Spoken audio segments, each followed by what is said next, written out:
Welcome to another thrilling edition of Howard's Opinion, the podcast where we delve into the most captivating stories from the world of sports. I'm your host, Howard, and I'm delighted to have you join me today as we explore the fascinating tale of Mike Boyle, a broadcasting legend who's been calling the shots for decades. Now, let me set the stage for our story.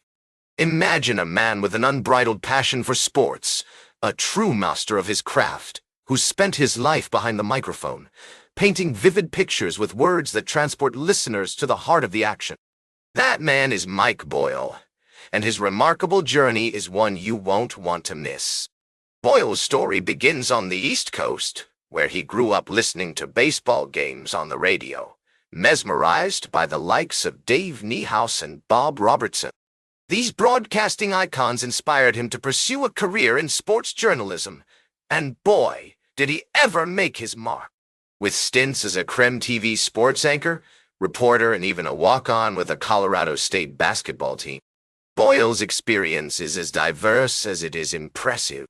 But what truly sets Boyle apart is his infectious enthusiasm.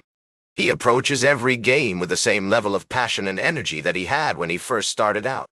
His colleagues rave about his ability to inform and entertain, making even the most mundane games sound like edge-of-your-seat thrillers. And let me tell you, folks, this guy's got stories for days, from crushing deer on snowy highways to calling games for the Spokane Chiefs and Indians. Now, I know what you're thinking. Howard, this all sounds too good to be true. But trust me, it's not. Boyle's dedication to his craft is genuine, and his love for the game shines through in every broadcast. He's a natural storyteller who weaves tales that'll leave you laughing, cheering, and maybe even shedding a tear or two. And speaking of tears, I've got to share one more anecdote with you before we take our first break. It seems Boyle will be facing his biggest challenge yet this Sunday as he attempts to cover not one but two games in a single day, a baseball game followed by a hockey matchup. That's right, folks. This broadcasting Iron Man will be putting his skills to the test in a way that'll leave even the most seasoned pros in awe. We'll be right back with more fascinating sports news on Howard's Opinion. Welcome back to Howard's Opinion. We're diving into the world of baseball today, and I've got a plethora of exciting updates for you. From the diamond to the front office, there's been no shortage of drama and intrigue in the MLB. Let's start with some feel-good news. The story of Yoel Pozo, the 27-year-old catcher who went from being homeless during the COVID-19 pandemic to hitting a home run in his St. Louis debut, is truly inspiring.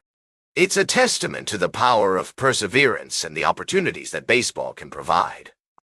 On the other hand, the Pittsburgh Pirates are facing backlash for removing personalized bricks outside their ballpark, which were found at a recycling center.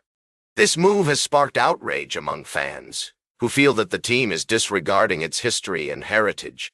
It's a reminder that teams must be mindful of their relationship with their fan base and the community.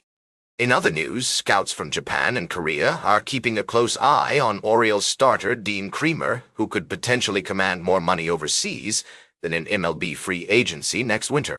This highlights the growing global interest in baseball and the increasing competition for top talent. Former All-Star first baseman Eric Hosmer is calling for stricter penalties for players caught using PEDs, including voiding their guaranteed contracts. While this proposal has sparked debate, it's clear that the issue of performance-enhancing drugs remains a contentious one in the sport. The Dodgers are off to a scorching start, with their bullpen striking out more batters than the starting rotations of 28 other teams. This is a testament to the team's depth and talent, and they'll be looking to maintain this momentum as the season progresses. We've also got some updates on player performances, including the struggles of Phillies closer Jason Romano and the surprising start of the San Francisco Giants without their prized free agent, Willie Adams. And in a bizarre incident, Yankees center fielder Cody Bellinger missed a game due to food poisoning after eating wings at the team hotel. Finally, we've got some heartwarming news from the Cubs, who unveiled a plaque in honor of their beloved clubhouse manager Tom Otis Hellman. It's a reminder that baseball is about more than just the game. It's about the people and the community that make it special. That's all for this segment of Howard's Opinion. Stay tuned for our final story of the day, right here on Howard's Opinion. Welcome back to the closing segment of Howard's Opinion. I'm your host, Howard Closewell, and we're going to dive into the world of college football. Speaking to you from the heart of the sports universe, I've got a story that's been making waves in the NCAA. Our focus today is on Southern Miss football, where new coach Charles Huff has just concluded his first spring game. Now, Coach Huff, who was hired from Marshall after leading the Thundering Herd to a Sun Belt Conference championship, had two primary objectives for this spring game: ensuring all players stayed healthy and conducting a thorough, full game day operation. It's fascinating to see how he prioritized replicating a game day atmosphere at Roberts Stadium, complete with team meetings, hotel stays, and per-game meals, all aimed at fostering a team bond among his players. What I find particularly intriguing about Coach Huff's approach is his emphasis on the details that often go unnoticed by fans, but are crucial for success on the field. He understands that creating a cohesive unit, especially with many new faces on the roster, requires more than just practice sessions. It demands a strategic buildup of team culture and operational efficiency. The spring game itself ended in a 7-7 tie with no injuries reported, a significant positive takeaway for Coach Huff and his team.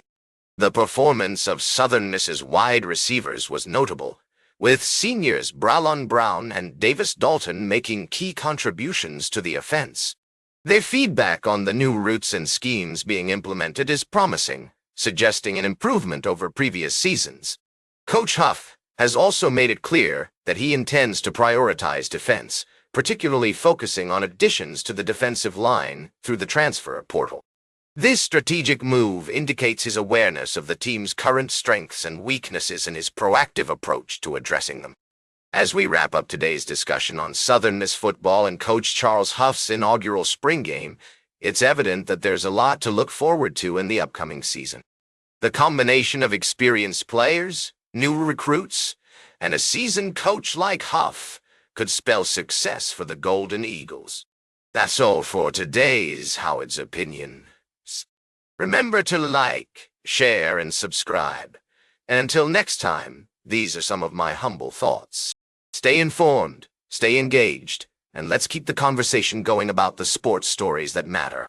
Thank you for tuning in. That's all for today's Howard's Opinion. Remember to like, share, and subscribe. Until next time, keep your head in the game.